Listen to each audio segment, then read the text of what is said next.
আপনি জানেন, শুদ্ধ ভাইয়ের সাথে যার বিয়ে ঠিক হয়েছিল সে অ্যাক্সিডেন্ট করেছে।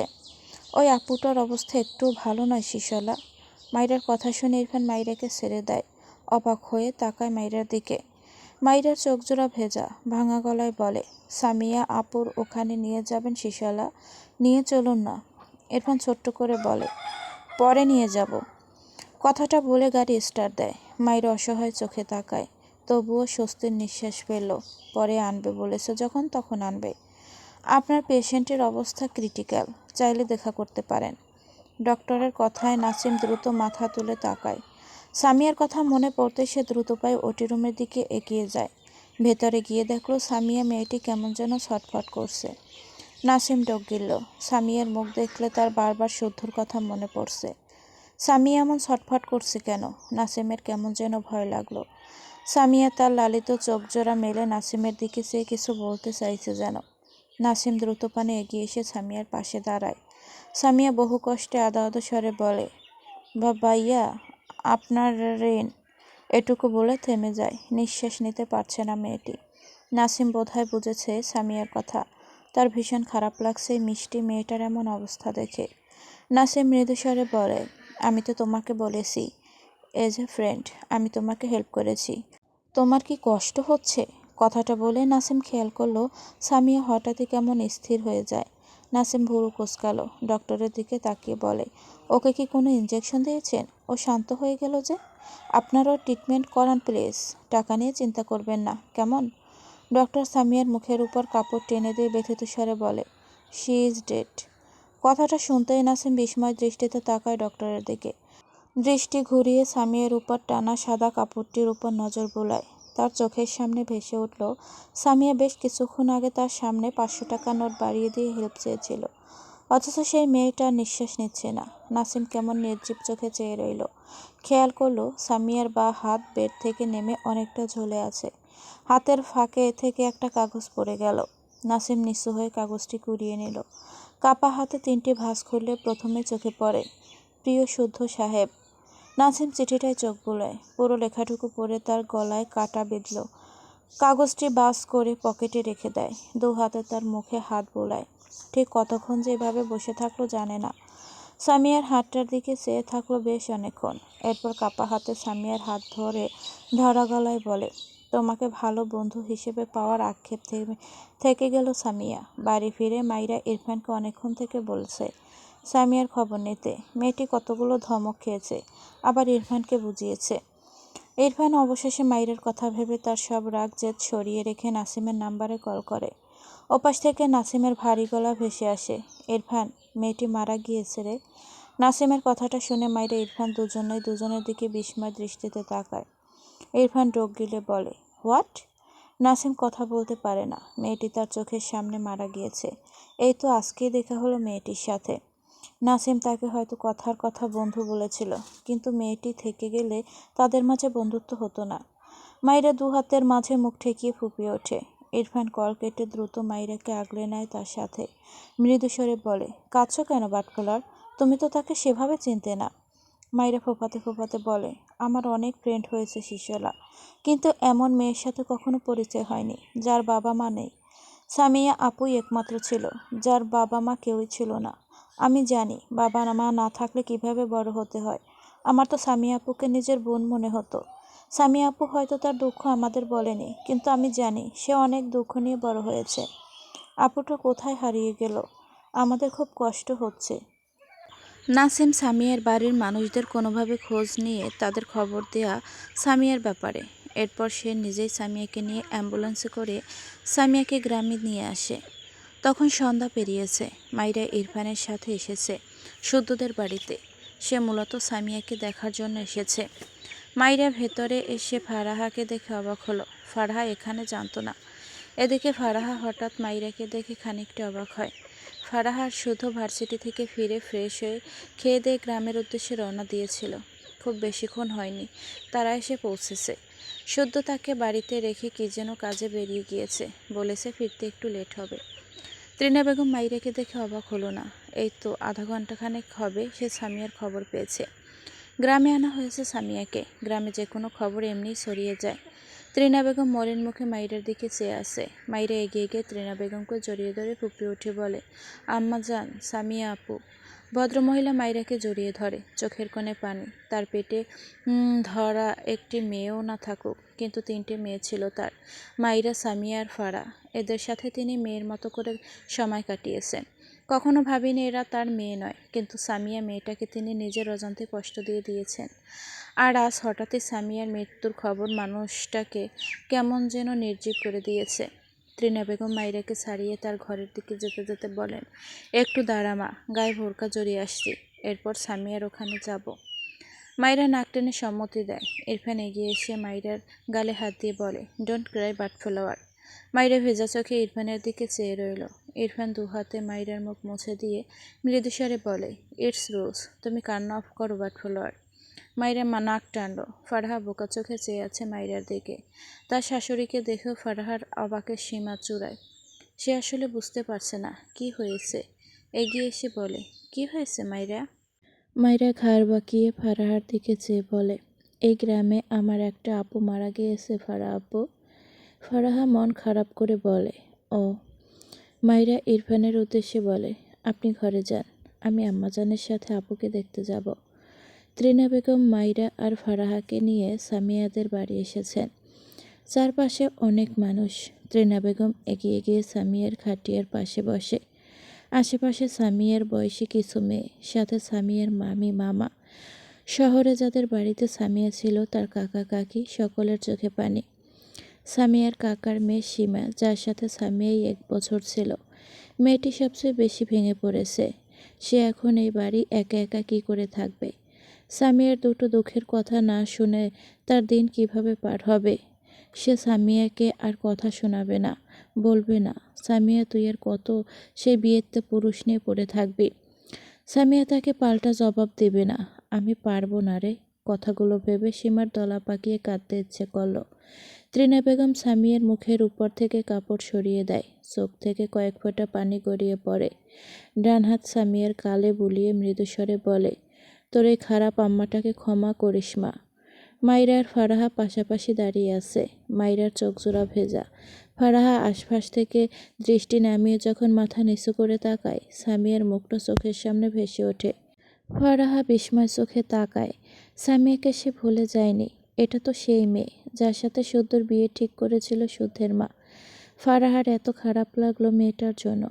তার পাশ থেকে কে যেন ফিসফিসিয়ে বলে, আমার মনে হয় সামিয়া আত্মহত্যা করেছে। ওই যে আমাদের গ্রামে শুদ্ধ নামে যে ছেলেটা ছিল, ওর জন্য তো এই মেয়ে বিয়ে করছিল না। এখন আত্মহত্যা করেছে হয়তো। এর নাম দিয়েছে অ্যাক্সিডেন্ট। একদম ঠিক বলেছিস। কথাগুলো কেউ একদল ফারাহার পাশে দাঁড়িয়ে আলোচনা করছিল।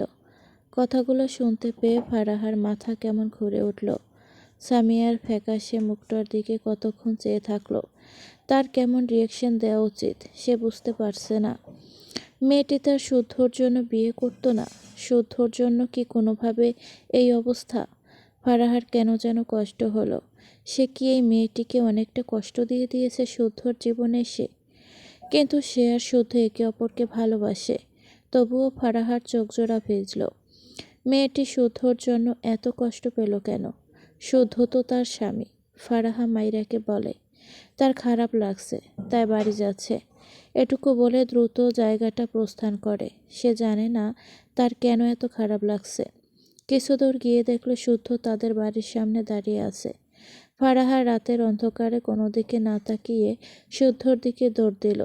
শুদ্ধ 2বার কলিং বেল চাপছে। তখনই পিছন থেকে শব্দ পেয়ে পিছু ফিরে তাকালে ফারাহাকে এভাবে দৌড়ে আসতে দেখে অবাক হয়। কয়েক পা এগিয়ে যেতেই ফারাহা দৌড়ে এসে শুদ্ধকে জাপটে ধরে। শুদ্ধ অবাক হয়, সাথে চিন্তিত। এত রাতে তার বউটা বাইরে কেন, আর এভাবে দৌড়েই বা আসছে কেন? যখন বুঝলো ফারাহা ফুপিয়ে কাঁদছে, তখন ছেলেটা আরও চিন্তিত হয়। 2 হাতের মাঝে ফারাহার মুখ আগলে নিয়ে বিচলিত কণ্ঠে বলে, কি হয়েছে ফারাহা, কাঁদছো কেন? পিছনে মাইরাকে দেখে অবাক হয়। মাইরা কখন আসলো? এসব ভাবনা রেখে শুদ্ধ মৃদুস্বরে বলে, কি হয়েছে মাইরা? মাইরা টক গেল। ফারাহা শুদ্ধকে ছেড়ে শুদ্ধর হাত ধরে গেটের সামনে দাঁড়ায়। তখনই ভেতর থেকে ইরফান দরজা খুলে বেরিয়ে আসে। শুদ্ধ ইরফানকে দেখে ভুরু কুঁচকে বলে, তুই কখন আসলি?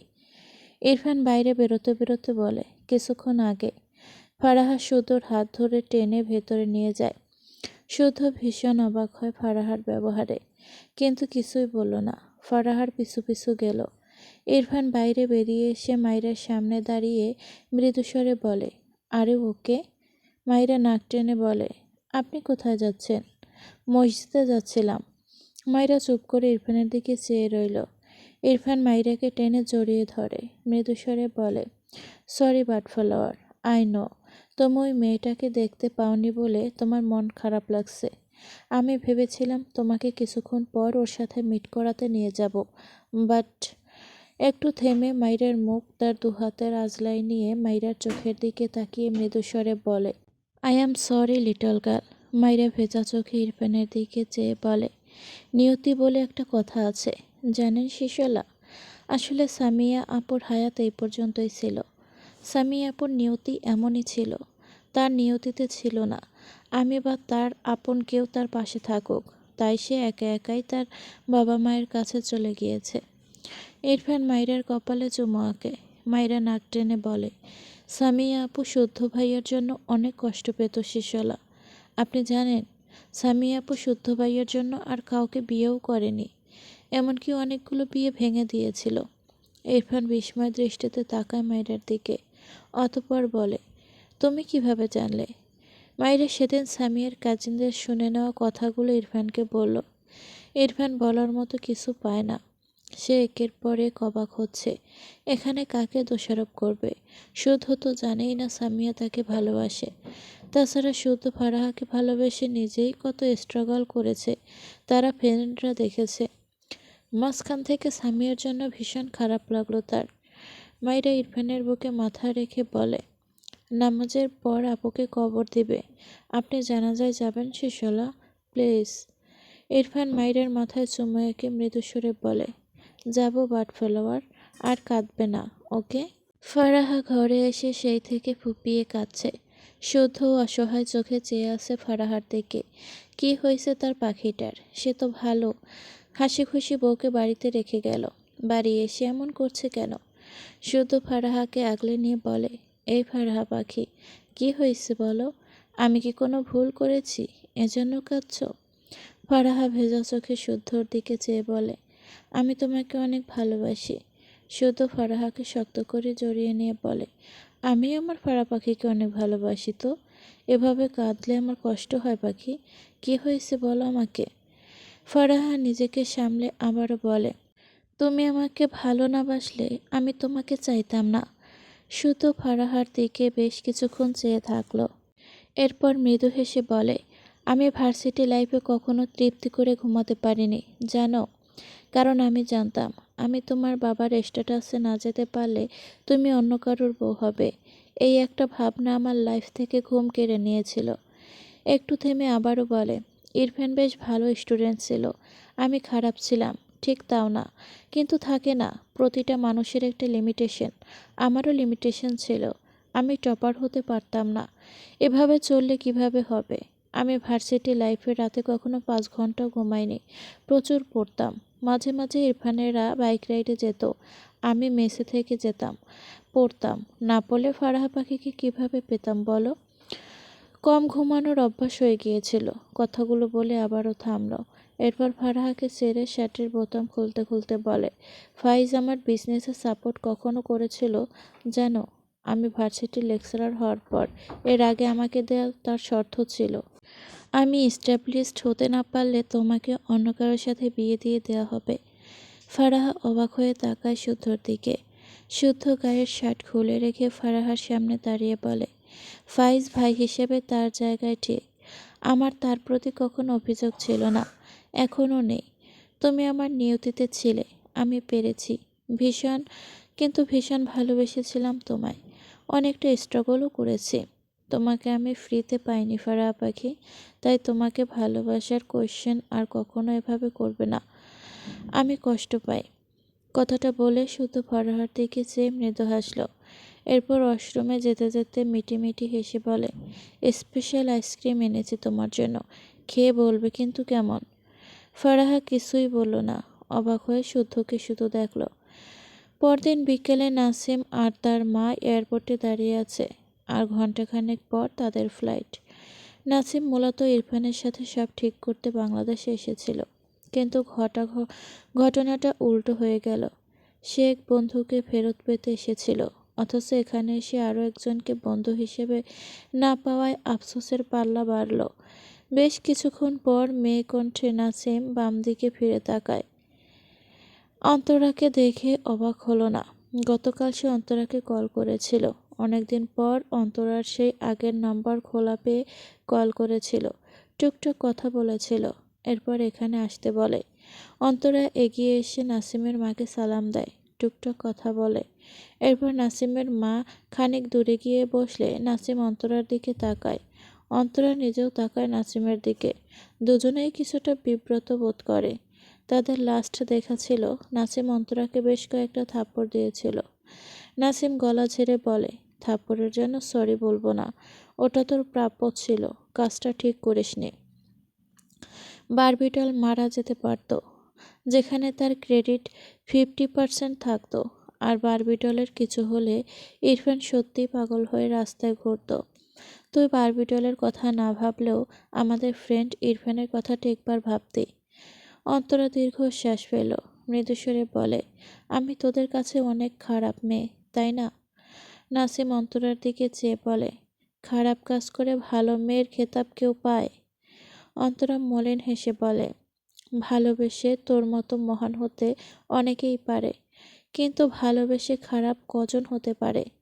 আমি না হয় বন্ধুদের খাতায় খারাপ মেয়ে হিসেবে থাকলাম। পেছনের কারণটা যখন ভালোবাসা, তখন এই খারাপ হওয়ার উপাধিটুকুও আমার খারাপ লাগে না। একটু থেমে আবারও বলে, ইরফান তোকে এত কথা শোনায়, ইগনোর করে, তবুও তুই ওর কথা ভাবিস কেন? নাসিম হাসল, প্যান্টের পকেটে হাত রেখে বলে, আমাদের ফ্রেন্ডশিপ ছোটবেলার, তোর সাথে পরিচয় অল্প কয়েক বছরের, তাই তুই আমাদের চিনলি না। স্পেশালি ইরফানকে একটুও চিনিস না।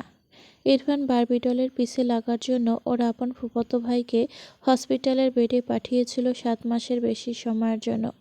আর আমি ওর রক্তের কেউ না, তবুও সুস্থ সবলভাবে হেঁটে বেড়াই। কানেকশনটা বুঝতে হবে। শুধু পিছন থেকে বলে, আরে এটা অন্তরা নাকি? কোন গুহা থেকে বেরোলি? অন্তরা পিছু ফিরে শুদ্ধকে দেখে মৃদু হেসে বলে, কেমন আছিস? শুদ্ধ অসহায় কণ্ঠে বলে, ফারাহা ওর সেকেন্ড শাশুড়ি ছাড়া ভালো নেই, আমার একটাই বউ, আমি কেমন ভালো থাকি বল? তুই কেমন আছিস মা? এই তো ভালো। হারিয়েছিলি কোথায়? তোর ছোট বোনের খোঁজ করতে করতে আমার বউটা আত্মরা হয়ে গেল। অন্তরা দীর্ঘশ্বাস ফেলে বলে, চট্টগ্রামে ট্রান্সফার নিয়েছিলাম, ওখানেই ছিলাম। আর নুসরাতের বিয়ে হয়েছে, অস্ট্রেলিয়ায় থাকে। শুদ্ধ মাথায় হাত দিয়ে বলে, আয় হায়, আমার বউ ছাড়া তার বান্ধবী বিয়ে দিয়ে দিলি? বউটা তো তোদের দুবোনকে দিয়ে বাথরুমের কমোড পরিষ্কার করাবে রে। বাংলাদেশে বিয়ে দিলে হয়তো একটু ছাড় দিয়ে কাপড় ধুইতো। শুদ্ধর কথায় অন্তরা হাসতে হাসতে বলে, তুই আর ভালো হইলি না ভাই। নুসরাত আর কয়েকদিন পর বাংলাদেশে আসবে, আমি ফারাহার সাথে কন্ট্যাক্ট করব। শুদ্ধ হাসল। অন্তরার ফোনে কল আসায় সে একটু সাইড দিকে যায়। নাসিম শুদ্ধর দিকে চেয়ে আছে। শুদ্ধকে দেখলে তার শুধু সামিয়ার কথা মনে পড়ে। শুদ্ধ কি জানে না সামিয়া মারা গিয়েছে? ভাবনা অনুযায়ী বলে, তোদের গ্রামে গতকাল একজন মারা গিয়েছে জানিস? শুদ্ধ তার ফোনে ফারাহাকে মেসেজ পাঠাতে টাইপ করে, আর 20 মিনিট পর আসছি পাখি, ওয়েট। টাইপ করতে করতে শুদ্ধ বলে, হ্যাঁ, কয়েকজন মারা গিয়েছে শুনেছি। তুই আমার গ্রামের মৃত্যুর হার বের করবি নাকি? নাসিম শুদ্ধর দিকে তীক্ষ্ণ চোখে চেয়ে বলে, তোর সাথে একজনের বিয়ে ঠিক হয়েছিল, তার কথা তোর মনে আছে শুদ্ধ? শুদ্ধ হেসে বলে, এই বউটা মারাত্মক জ্বালায়, বাট বহুত ভালো পাখি আমার। নাসিম আবার বলে, তোর সাথে একজনের বিয়ে ঠিক হয়েছিল, তার কথা তোর মনে আছে শুদ্ধ? শুদ্ধ ফোন পকেটে রাখল। নাসিমের কথায় সে ভাবুক হলো। বেশ কিছুক্ষণ কি যেন চিন্তা করে বলে, হ্যাঁ মনে আছে। নামটা কি যেন ছিল? স বা স দিয়ে নাম ছিল মেবি। ঠিক মনে পড়ছে না। শুদ্ধর কথায় নাসিম হেসে ফেলল শব্দ করে। শুদ্ধ বুড়ো বলে, হাসছিস কেন? আর হঠাৎ তার কথা আক্স করলি কেন? নাসিম মৃদু হেসে বলে, এমনি, তোর জন্য ফারা অপেক্ষা করছে। যা। শুদ্ধ নাসিমকে জড়িয়ে ধরে বলে, সাবধানে যাস। নাসিম শুদ্ধকে জড়িয়ে বলল, মাঝে মাঝে আমার সাথে একটু দেখা করতে যাস ভাই। শুদ্ধ নাসিমকে ছেড়ে বলে, তুই তো শালা ব্রিটিশ হয়ে গেলি। ব্রিটিশদের আমার অত পছন্দ না। দেখা করতে হলে বাংলাদেশি হয়ে আসতে হবে। আমি বাংলাদেশি পোলা, একটা ব্যাপার আছে না। নাসিম শুদ্ধর কাঁধে হাত রেখে বলে, আল্লাহ চাইলে আবার দেখা হবে, দোয়া করিস। শুদ্ধ আবারও নাসিমকে জড়িয়ে পিঠে দুটো থাপ্পড় দিয়ে আবারও নাসিমকে ছেড়ে নাটকীয় ভঙ্গিতে বলে, যা, দোয়া করে দিলাম তোর কপালে একটা দজ্জাল বউ জুটুক, আর তোকে উঠতে বসতে লাথাবে আর বলবে, এই নাসিম্মা খালা, আমারে ভালোবাসছিস কিনা বল। শুদ্ধর কথা বলার ধরনে নাসিম শব্দ করে হাসল। শুদ্ধর কাঁধে থাপ্পড় মেরে বলে, দেখ ভাই, আমি সুস্থ সবল এক ছেলে, খালা বলবি না একদম, সহ্য হয় না। শুদ্ধ দাঁত কেলিয়ে হাসল। এরপর মৃদু হেসে বলে, এবার নিজের জীবনটা গুছিয়ে নে। নাসিম মলিন হেসে বলে, মায়ের জন্য একবার চেষ্টা করে দেখব, কিন্তু আমি জানি আমি সফল হব না। শুদ্ধ মৃদু হেসে বলে, চেষ্টা করবি বলছিস, এটাই অনেক। নাসিম চোখ বুজে বলে, অসম্ভব ভাই। আচ্ছা, এবার বাদ দে। ইরফান কোথায় রে? আমার সাথে দেখা করবে না তাই না? শুদ্ধ মাথা নেড়ে বলে, জানি না, সাবধানে যা। এরপর শুদ্ধ তার বাইকের দিকে এগিয়ে যায়। পিছু ফিরে একবার অন্তরার দিকে তাকিয়ে বলে, এই মেরি মা, বাসায় আসিস, আমার বউ সেই রাতে, কিন্তু আমি তোর সেরা বেড়া রান্না খেতে চাই, তাই চলে আসিস। ডেটল সাবান দিয়ে হাত ধুয়ে আসবি, বুঝলি? শুদ্ধর কথায় অন্তরা চোখ মুখ কুঁচকে তাকিয়ে রইল। নাসিম মৃদু হাসল, শুদ্ধর দিকে চেয়ে রইল। শুদ্ধ জানতেই পারল না সামিয়ার কথাটা। নাসিম তার পকেট থেকে সামিয়ার চিঠিটা বের করে একবার সেদিকে তাকালো। এরপর সামনে তাকিয়ে শুদ্ধর দিকে তাকিয়ে হঠাৎই ডাকলো, শুদ্ধ। শুদ্ধ বাইকে বসে পিছু ফিরে বলে, বল। নাসিম বেশ কিছুক্ষণ চুপ থেকে বলো, কিছু না, যা। শুধু বুড়ুকুচকে বলে, আবার আসিস, বুঝলি? আমার শোকে তুই মারাত্মক কষ্টিত। হয় হয়, আমার ডিমান্ড এমনই। নাসিম কিছুই বলল না, শুধু হাত দিয়ে বাই বলে বাইক স্টার্ট দেয়। নাসিম শুধুর দিকে চেয়েই সামিয়ার চিঠিটা পকেটে রেখে দিল। কি দরকার চিঠিটা শুদ্ধকে দেয়া? শুদ্ধ তার লাইফ নিয়ে ভালো আছে।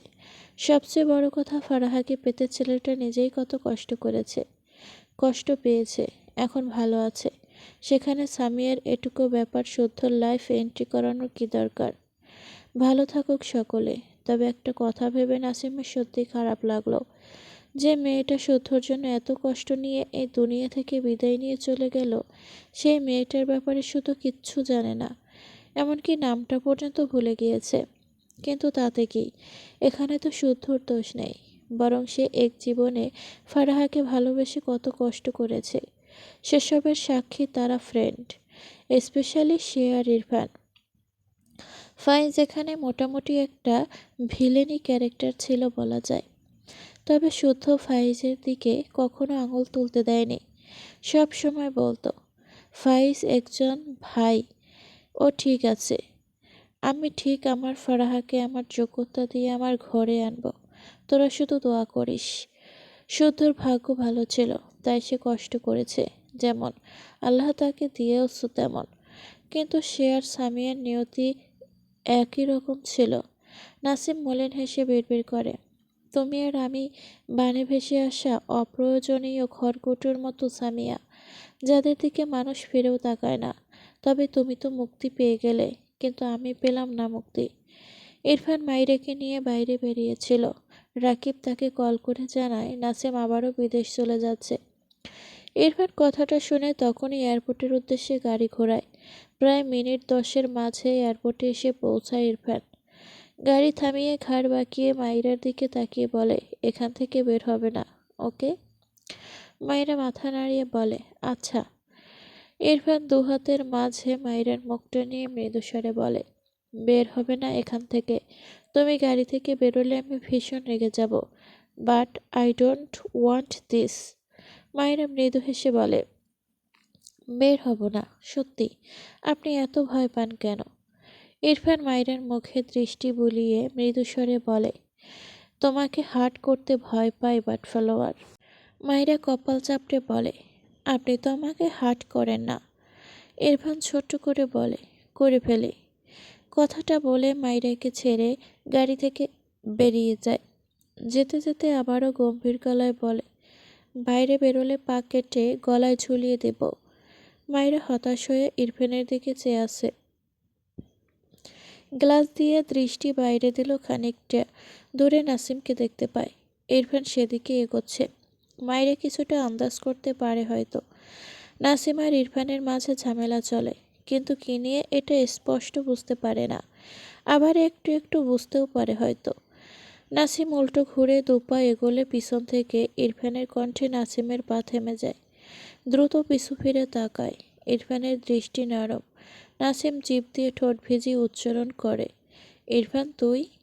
ইরফান এগিয়ে এসে বলে, তুই এত সেলফিশ কেন রে নাসিম? ইরফানের গলায় জোর নেই। নাসিম অবাক হয়ে দেখে ইরফানকে। ইরফান নাসিমের কাঁধে ধাক্কা দিয়ে বলে, সেলফিশ? আমার ফ্রেন্ড হয়েছিলি কেন? Answer me. নাসিম ডোক গেল। ইরফান হঠাৎই রেগে নাসিমের কলার ধরে বলে, ফুল 1 ইয়ার আমাকে নিজের খোঁজ দিসনি, আর আজ আবারও পালিয়ে যাচ্ছিস? এই এত সেলফিশ পারসন হয়ে আমার লাইফে আসার মানে কি ছিল? আমি রাগ করেছি, তুই ভাঙাতে যাবি না স্ট্রেঞ্জ। নাসিম অদ্ভুতভাবে তাকায় ইরফানের দিকে। মৃদুস্বরে বলে, তোর সামনে গেলে তুই খুন করবি বলে। ইরফান দাঁতে দাঁত চেপে বলে, হ্যাঁ তো খুন হবি? নাসিম চোখ বড় বড় করে তাকায়, না চাইতেও হেসে ফেলল। ইরফান রেগে তাকায়। নাসিম নিজেকে সামলে বলে, সরি, মিস্টেক। ইরফান নাসিমের কলার ছেড়ে বলে, যেখানে যাচ্ছিলি যা, আর একবার যদি আমার আশেপাশে দেখেছি তোকে সত্যি খুন করে ফেলবো আমি। নাসিম দ্রুত ইরফানকে জড়িয়ে ধরে।